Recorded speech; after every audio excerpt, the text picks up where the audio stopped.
Mercy Watson thinks like a pig. Mr. Watson and Mrs. Watson have a pig named Mercy.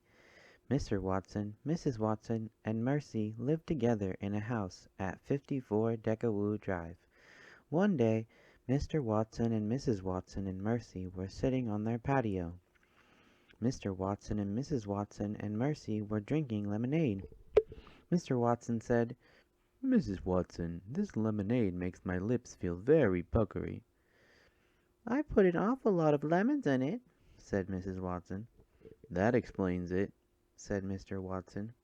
Mercy slurped some lemonade from her bowl. "Isn't it a beautiful day?" said Mrs. Watson. "Absolutely beautiful," said Mr. Watson. Mercy grunted. Next door to the Watsons, Baby Lincoln and Eugenia Lincoln were standing in their front yard. "Baby," said Eugenia, "we live next door to a pig." "Yes, sister," said Baby, "we do." "But that does not stop us from living a gracious life," said Eugenia. "It doesn't?" said Baby. Eugenia handed Baby a shovel. "What's this for?" said Baby. "We are going to beautify our yard," Eugenia said. "We are going to plant pansies. You, Baby, will dig, and I, Eugenia, will plant." "Yes, sister," said Baby. "We will lead a gracious life even if it kills us," said Eugenia Lincoln. "Yes, sister." Baby sighed. She began to dig. On the Watsons' patio, Mercy put her snout up in the air. She sniffed. There was a delightful smell coming from next door. Mercy pushed her snout through the hedge. She looked into the Lincoln sisters' yard. She saw Eugenia Lincoln putting a flower in the ground. What was going on? Mercy waited until Eugenia disappeared around the corner. She pushed through the hedge and trotted into the Lincoln sisters' yard. She sniffed the flower that Eugenia had planted. The flower smelled delicious. Mercy took a bite. It tasted delicious, too. When she had eaten the whole flower, she looked up and saw another flower. She ate that one, too. Mercy burped. She moved on to flower number 3. On the other side of the house, Eugenia Lincoln planted her last pansy. "There," said Eugenia. "It looks spectacular, doesn't it?" "It does," said Baby. "I believe I will go around front and admire the overall effect," said Eugenia. Eugenia Lincoln went around front. But there was no overall effect to admire. "Baby!" screamed Eugenia. "Yes, sister," said Baby. "Where have all the flowers gone?" shouted Eugenia. "Oh dear," said Baby. "They were here just a minute ago." Mercy came around the corner. There was a spring in her step. There were pansy petals on her chin. "Pig!" shouted Eugenia. "Pig! Pig! Pig!" Eugenia Lincoln ran toward Mercy. Mercy kicked up her heels. She ran away from Eugenia. Meanwhile, back on the Watsons' patio, the Watsons were wondering where Mercy had gone. "She was just here a minute ago," said Mrs. Watson. "She can't have gone far," said Mr. Watson. Mr. Watson and Mrs. Watson went looking for Mercy. "Oh," said Mrs. Watson, "there she is, and look, she's playing a game of tag with Eugenia. They look so happy." "I don't think that sister is playing," said Baby, "and I don't think that sister is happy." "She's not?" said Mr. Watson. "No," said Baby, "she's not. Mercy ate every one of sister's pansies." "She must be hungry," said Mrs. Watson. "Mercy," said Mrs. Watson, "come inside and have a little toast with a great deal of butter on it." Mercy came running. She came running quickly. Mercy loved toast. She particularly loved toast with a great deal of butter on it. Baby Lincoln was correct. Eugenia Lincoln was not happy. "I have had it," said Eugenia. "I have been pushed too far." "Oh dear," said Baby. "I am ready to take extreme measures," said Eugenia Lincoln. "Extreme measures," said Baby. I am calling animal control, said Eugenia. Oh, sister, no, said Baby. Oh, sister, yes, said Eugenia. She got out the phone book. She ran her finger down the page. Please, sister, said Baby. Eugenia stabbed a number with her finger. Here we go, she said. Oh, sister, please think about what you are doing, said Baby. I know exactly what I am doing, said Eugenia. I am kissing that pig goodbye. The phone rang at the Animal Control Center. Animal Control Officer Francine Poulette answered. Help you? Said Francine Poulette. Yes, said the voice on the other end of the line. I am calling to report an animal desperately in need of control. Got yourself a rabid dog? Said Francine. Well, no, said the voice on the other end. Stray cat? Certainly not, said the voice. Raccoon in your trash? No. Squirrel in your chimney? I think not. Snake in your toilet? I beg your pardon. Let me think, said Francine Poulette. It's not a dog or a cat. It's not a raccoon or a squirrel, and it's definitely not a snake. What could it be? Wait a minute, said Francine. You're not dealing with a skunk, are you? What I'm dealing with is a pig. A pig? A pig! Give me the address, said Francine Poulette. 54 Deckerwood Drive, said the voice. At 54 Deckerwood Drive, Mercy was on the couch taking an after-toast nap. She was snoring. What a peaceful afternoon, said Mrs. Watson. Indeed, said Mr. Watson. Knock, knock, knock. Someone's at the back door, said Mrs. Watson. I'll get it, said Mr. Watson. He went into the kitchen. Come in, baby, said Mr. Watson. I can't, said Baby. Something terrible is going to happen. It is? An unmentionable horror approaches. It does? Oh, Mr. Watson, said Baby Lincoln, you must protect her. Protect her, said Mr. Watson. Protect who? Baby threw herself into Mr. Watson's arms. She began to cry. There, said Mr. Watson. Mrs. Watson came into the kitchen. What is going on? She said. It seems an unmentionable horror is approaching, said Mr. Watson. Oh dear, said Mrs. Watson. I have always been terribly afraid of unmentionable horrors. What will we do? There, said Mr. Watson. I am sure we will think of something. Mercy was still on the living room couch. Knock, knock, knock. She opened one eye. Knock, knock, knock. Mercy opened both eyes. The Watsons' front door swung open. Mercy, said Stella, we are having a tea party and you are invited. Mercy yawned. I don't think she's interested, said Frank. There will be big pieces of cake and cream puffs and cheese toast, said Stella. Mercy sat up. Actually, she was interested. There will be eclairs and pancakes and enchiladas, said Stella. Mercy was very interested. But, said Stella, if you come to the tea party, you have to wear a hat. Everybody at a proper tea party wears a hat. Mercy thought about hats. She thought about food. She got off the couch. She followed Frank and Stella out the front door. Animal Control Officer Francine Poulette was on her way to 54 Deckerwood Drive. Francine, she said to herself, you've never encountered a pig before. This is a career-expanding opportunity. At the corner of Creek and Windigo, Francine spotted a dog. She stopped the truck. Hello, little friend, said Francine Poulette. Are you lost? Erf, said the dog. Just as I suspected, said Francine. No tags? Hop in.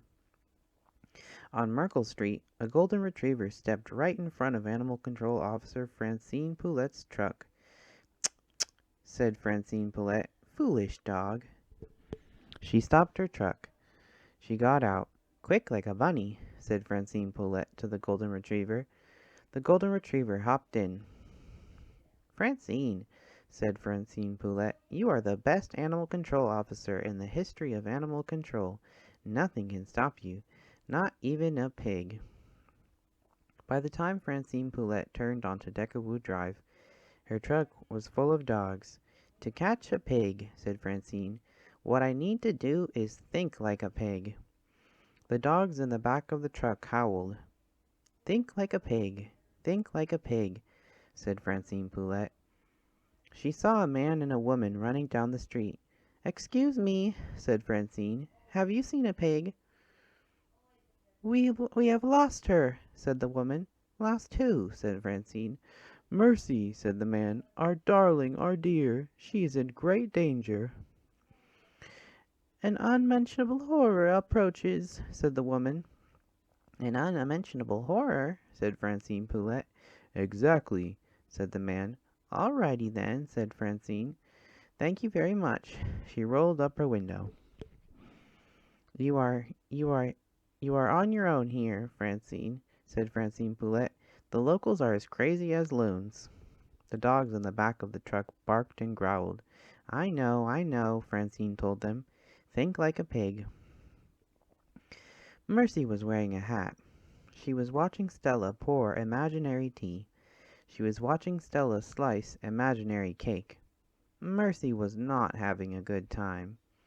Where were the enchiladas and cream puffs? Mercy's stomach growled. Where were the pancakes and eclairs? "Would you like some more?" said Stella. More of what? Mercy wondered. She snorted. "Isn't it lovely?" said Stella. "I don't think Mercy is happy," said Frank. "Everybody is always happy at a tea party," said Stella. "I'm not happy," said Frank. "I'm hungry. Plus, I look stupid in this hat." "Oh, please," said Stella. "Here, have some more cake." Animal Control Officer Francine Poulette was scouting the backyards of Deckerwood Drive. She leaped over hedges. She crept through flower beds. She thought piggy thoughts. She climbed a tree and surveyed the yard below her. She saw 3 people wearing hats. She saw 3 people sitting at a table having tea. "Isn't that nice?" said Francine Poulette. "Isn't that sweet?" Francine looked more closely. "Wait a minute," she said. "One of those people is not a person. One of those people is a pig. Francine, you have located the pig. You are the best animal control officer in the history of the world. And now you must capture the pig. On the count of 3. 1, 2. Francine Poulette closed her eyes. She leaped from the tree. 3. Mercy decided that she had had more than enough of nothing. She stood up. She was going home. Suddenly there was a high-pitched yell. A woman fell from the sky and landed head-first on the tea table. Stella screamed. Frank screamed louder. Mercy screamed loudest of all. One street over, Mr. Watson said to Mrs. Watson, "Do you hear what I hear?" "That is our darling," said Mrs. Watson. "That is our dear, and she is in trouble." Mr. Watson and Mrs. Watson started to run. Animal Control Officer Francine Poulette rolled off the table. She wrapped her arms around Mercy. "Think like a pig," said Francine. Mr. Watson and Mrs. Watson came running into the backyard. You found her," said Mrs. Watson. "You are our hero," said Mr. Watson. "You landed right directly on top of your head," said Frank. "I do feel a little woozy," said Francine. "Maybe you're just hungry," said Mrs. Watson. "Maybe you need some toast." "Toast?" said Francine. "Toast," thought Mercy. "These dogs look hungry too," said Mrs. Watson. "Would you fellows like some toast?" "I wonder if this is a good idea," said Francine Poulette as she let the dogs out of the truck. "It's a wonderful idea," said Mrs. Watson. "Now, Stella, run next door and invite Eugenia and Baby to our small celebration. Tell them it is in honor of—" Mr. Watson turned to Francine. "What is your name, my dear?" My name is my name is Animal Control Officer Francine Poulette, said Francine, and I've been trying to think like a pig. Well, said Mr. Watson, not just anybody can think like a pig. Not just anybody can be a porcine wonder. I guess not, said Francine.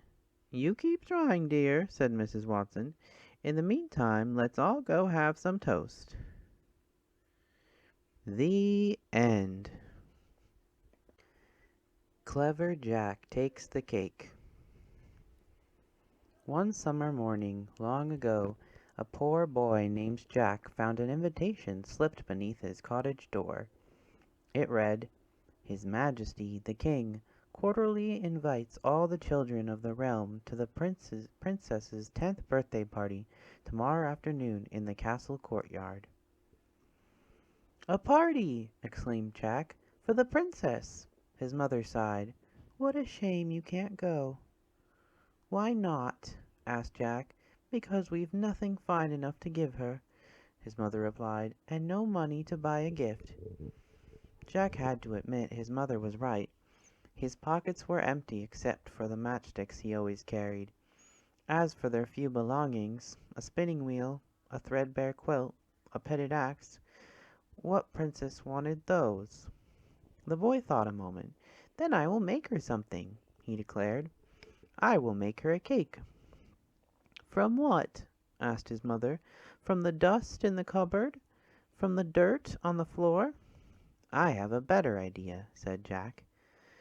And that same morning he traded his axe for 2 bags of sugar, and his quilt for a sack of flour. He gave the hen an extra handful of seed in exchange for 2 fresh eggs, and he kissed the cow on the nose for a pail of her sweetest milk.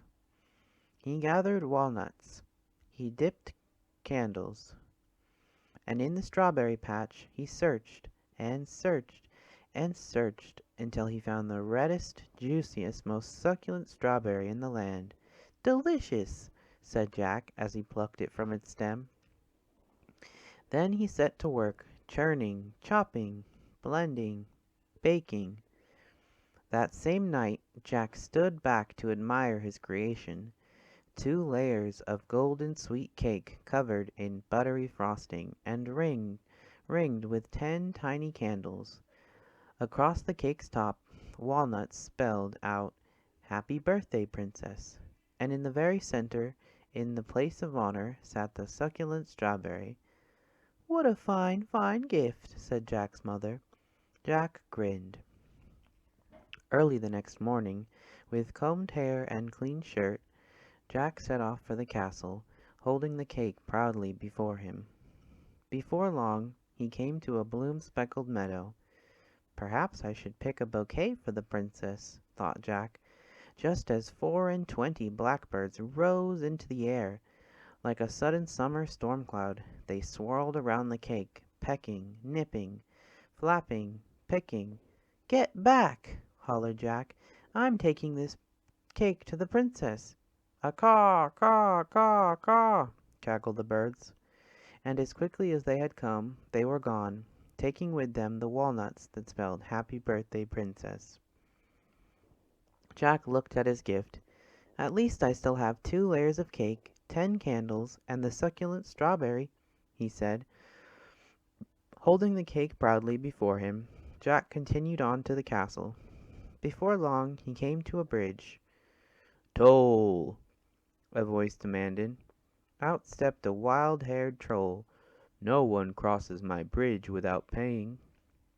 "But I haven't any money," said Jack. The troll licked his lips. "But you do have a cake." "I'm taking this to the princess," said Jack. "And just how will you get it there?" growled the troll. "You and your cake are on this side of the river. The princess is on that side, and my bridge is the only way across." Jack considered the problem. "I will make you a deal. If you let me cross, I will give you half this cake." "Agreed," grunted the troll. So Jack slid out 1 layer and, as the troll slobbered and gobbled, crossed the bridge. On the other side, he looked down at his gift.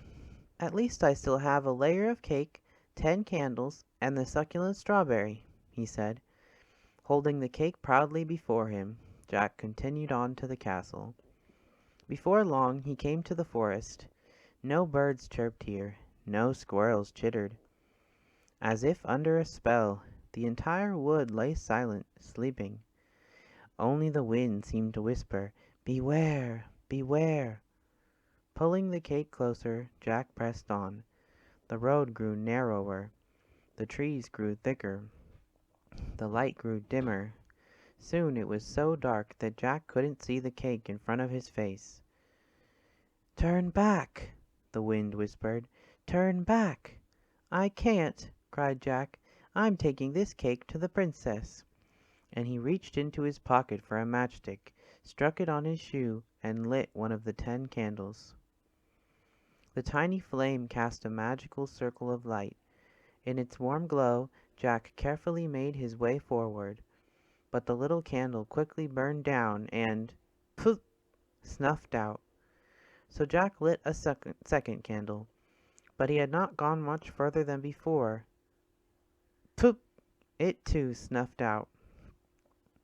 So Jack lit a third, then a fourth, then a fifth, until the 10th and final candle flickered, fluttered, sputtered to its end.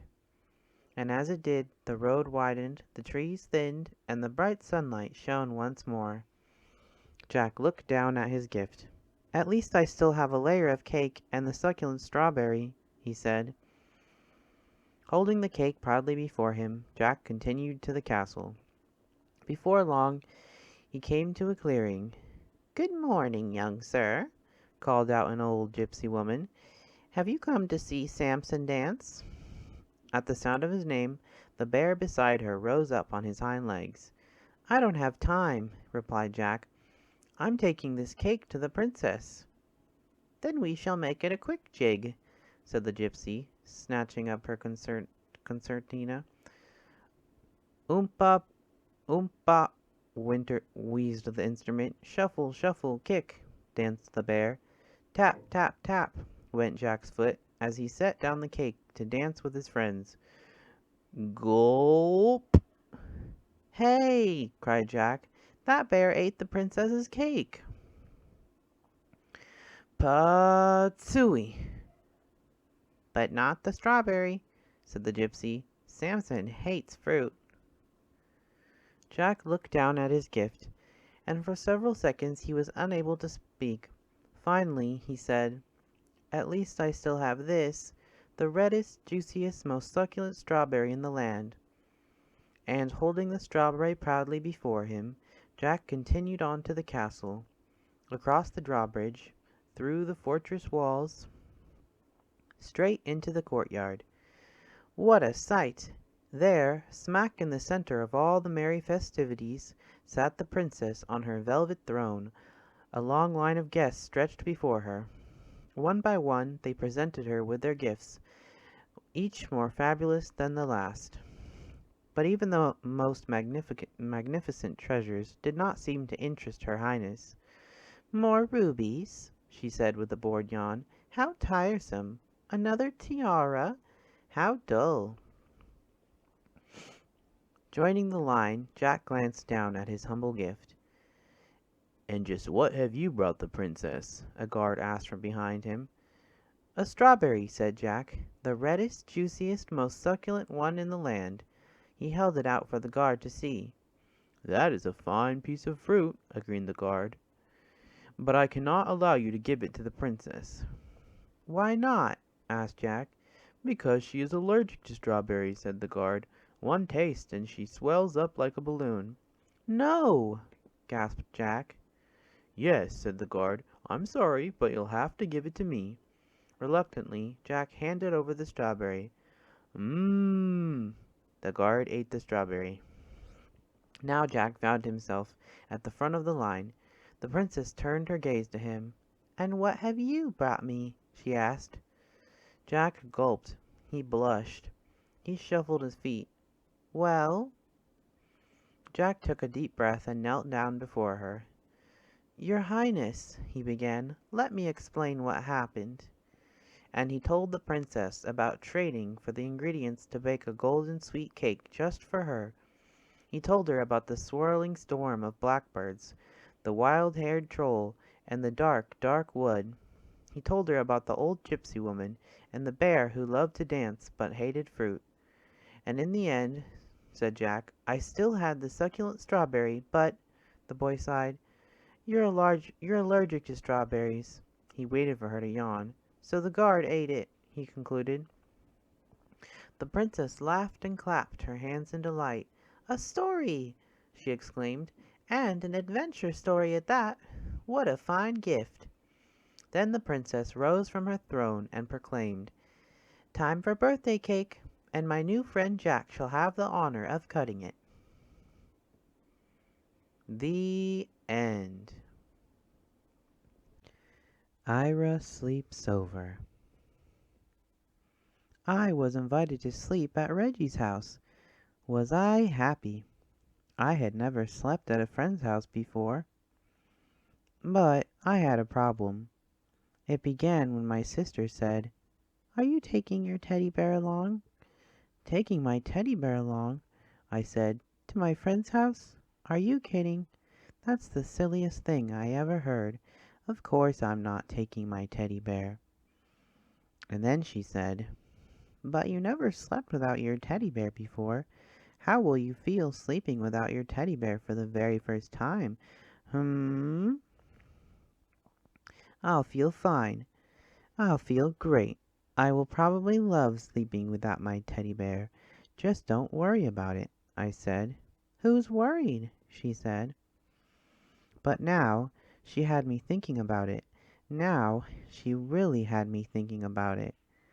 I began to wonder, suppose I won't like sleeping without my teddy bear? Suppose I just hate sleeping without my teddy bear? Should I take him? "Take him," said my mother. "Take him," said my father. "But Reggie will laugh," I said. "He'll say I'm a baby." "He won't laugh," said my mother.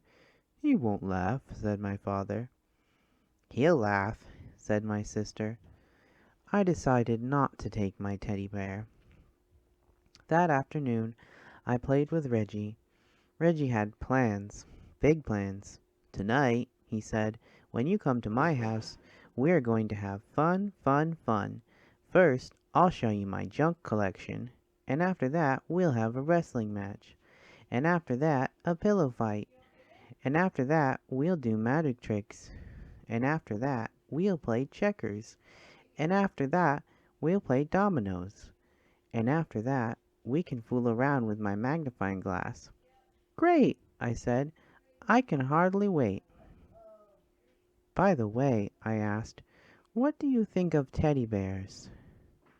But Reggie just went on talking and planning as if he had never heard of teddy bears. "And after that," he said, "do you know what we can do after that? I mean, when the lights are out and the house is really dark, guess what we can do?" "What?" I asked. "We can tell ghost stories." "Ghost stories?" I said. "Ghost stories," said Reggie. "Scary, creepy, spooky ghost stories." I began to think about my teddy bear. "Does your house get very dark?" I asked. "Uh-huh," said Reggie. "Very, very dark?" "Uh-huh," said Reggie. "By the way," I said again, "what do you think of teddy bears?" Suddenly Reggie was in a big hurry to go someplace. "See you tonight," he said. "See you," I said. I decided to take my teddy bear. "Good," said my mother. "Good," said my father. But my sister said, "What if Reggie wants to know your teddy bear's name? Did you think about that? And did you think about how he will laugh and say Ta-Ta is a silly baby name, even for a teddy bear?" "He won't ask," I said. "He'll ask," she said. I decided not to take my teddy bear. At last it was time to go to Reggie's house. "Good night," said my mother. "Good night," said my father. "Sleep tight," said my sister. I went next door to where Reggie lived. That night Reggie showed me his junk. He showed me his flashlight, his collection of bottle caps, a chain made of chewing gum wrappers, some picture postcards, an egg timer, jumbo goggles, a false nose and mustache, and a bunch of old rubber stamps and labels from his father's office. We decided to play office with the rubber stamps. After that, we had a wrestling match. And after that, we had a pillow fight. And after that, Reggie's father said, "Bedtime." "Already?" said Reggie. "Already," said his father. We got into bed. "Good night," said Reggie's father. "Good night," we said. Reggie sighed. I sighed. "We can still tell ghost stories," said Reggie. "Do you know any?" I asked. "Uh-huh," said Reggie. Reggie began to tell a ghost story. Once there was this ghost, and he lived in a haunted house. Only he did most of the haunting himself. The house was empty except for this ghost, because nobody wanted to go near this house. They were so afraid of this ghost. And every night this ghost would walk around the house and make all kinds of clunky, creepy sounds, a roomp, like that. And he would go around looking for people to scare, because that's what he liked to do most. Scare people. And he was very scary to look at.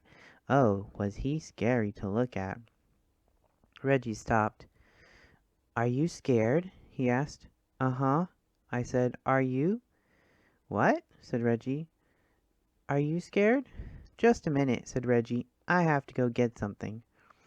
"What do you have to go get?" I asked. "Oh, something," said Reggie. Reggie pulled the something out of a drawer. The room was dark, but I could see it had fuzzy arms and legs and was about the size of a teddy bear. I looked again. It was a teddy bear. Reggie got back into bed. "Now, about this ghost," he said. "Is that your teddy bear?" I asked. "What?" said Reggie. "Is that your teddy bear?" "You mean this teddy bear?" "The one you're holding," I said. "Uh-huh," Reggie answered. "Do you sleep with him all the time?" "What?" said Reggie. "Do you sleep with him all the time?" "Uh-huh." "Does your teddy bear have a name?" "Does your teddy bear have a name?" I said louder. "Uh-huh," Reggie answered. "What is it?" "You won't laugh?" said Reggie. "No, I won't laugh," I said. "Promise?" "I promise. It's Foo-Foo." "Did you say Foo-Foo?" "Uh-huh," said Reggie. "Just a minute," I said. "I have to go get something." "What do you have to go get?" Reggie asked. "Oh, something," I answered. The next minute I was ringing my own doorbell. The door opened. "Ira!" everyone said. "What are you doing here?" "I changed my mind," I said. "You what?" said my father. "You what?" said my mother. "You what?" said my sister. She was still up. "I changed my mind," I said. "I decided to take Ta-Ta after all." I went upstairs. Soon I was down again with Ta-Ta. My sister said, "Reggie will laugh. You'll see how he'll laugh. He's just going to fall down laughing." "He won't laugh," said my mother. "He won't laugh," said my father. "He won't laugh," I said. I came back to Reggie's room. "I have a teddy bear too," I said. "Do you want to know his name?" I waited for Reggie to say uh-huh, but Reggie didn't say uh-huh. Reggie didn't say anything.